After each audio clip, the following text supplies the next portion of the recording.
the evolution of badminton, what's going to look like in not just 10 years, but 100 years from now. Like,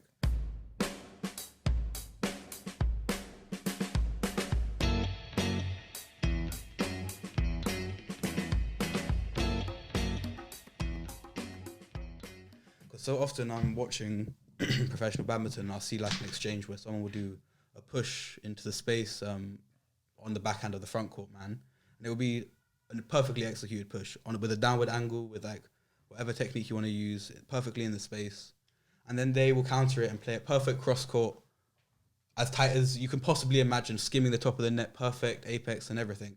And then there'll be another exchange and it'll be like flawless. You'll see so many, literally you could not pick a fault in that exchange, flawless, right? So it goes to tell me like, where could the game evolve if it couldn't get any tighter? That was a perfect shot over the net, and that was a perfect net shot, followed by another perfect net shot, followed by another perfect net shot. You look at Lizzie J and Axelson, tight spin net shot, tight spin net shot. Where is it going to evolve to? Like, it has to evolve somewhere, and it can't get tighter, more precise. And do you know what I mean? So it just had me thinking more deeply, and it's like the game will just evolve to be much faster and much more smash orientated, because the exchanges, it's much harder to win a point in exchange now, I think, It depends. Well, it depends on how good the defensive players are. If you look at the moment and you say Endo and Watanabe, their defense is not built on their attack; it's built on their counter attack that they're able to execute against most of their players.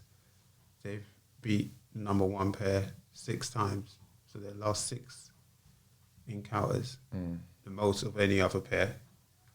And who wins most of the points is Endo, one of the oldest people, barring the 2 Indonesian daddies. They're the only 2 who are older than him who are playing on the circuit. So if you look at it that way, you're like, okay, well, technically, yes, it can get faster. And then you go back and you say, okay, the last generation, same generation as Endo, is Lee Yong-dae. Super defensive. The Koreans are super defensive. But they've been able to hold their own. So it is still that bombardment of, okay, it's faster and it's thing. But in singles, it's very different. Yeah, in doubles, it will be, okay, right, if it's faster and they're hitting it steeper, you're going to modify your feet. Are you going to be stepping a bit further earlier into the court, or you're going to be stepping a bit further back?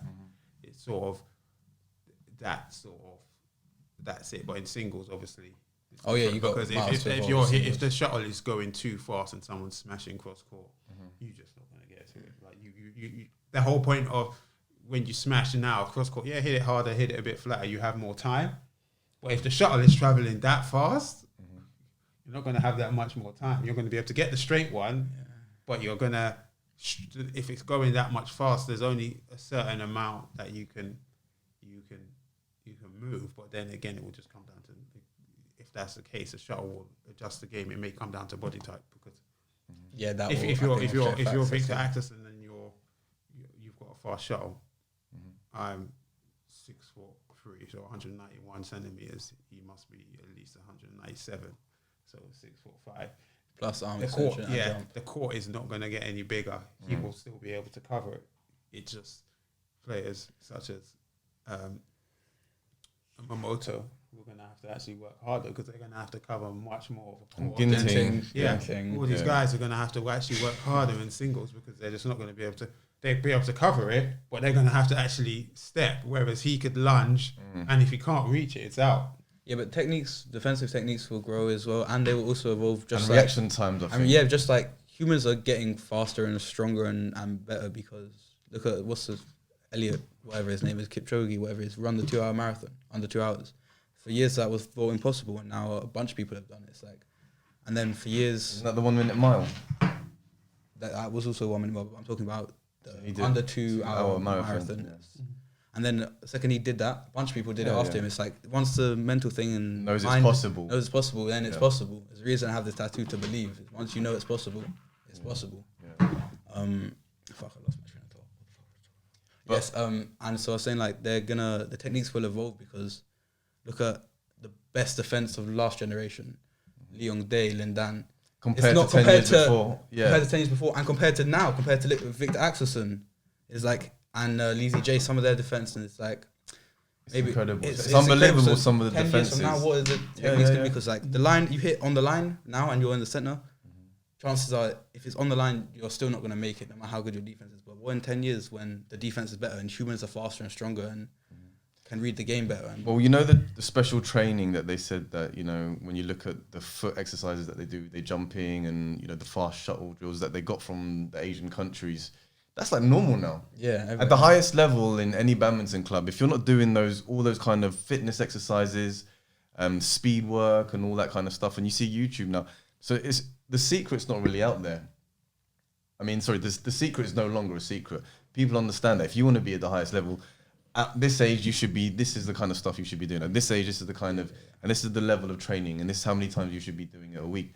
That kind of like, we understand that now, right? So in general, that's the average badminton player is getting a lot better now. Yeah. So, you know, going to the professional level. So you are going to need to be stronger. You are going to need to be faster. You are going to need to have more stamina. And you're going to need to have mental strength as well. you need to work on every aspect of. Yeah, I think that's why now the top players now are combining the mental training to get that thing. You know, we saw the whole Lee Chong Wei and the Olympics and how that was overwhelming for him. And that was although technically better than Lin Dan, the mental in those big moments, they portrayed it in the movie. They talked about his mental state.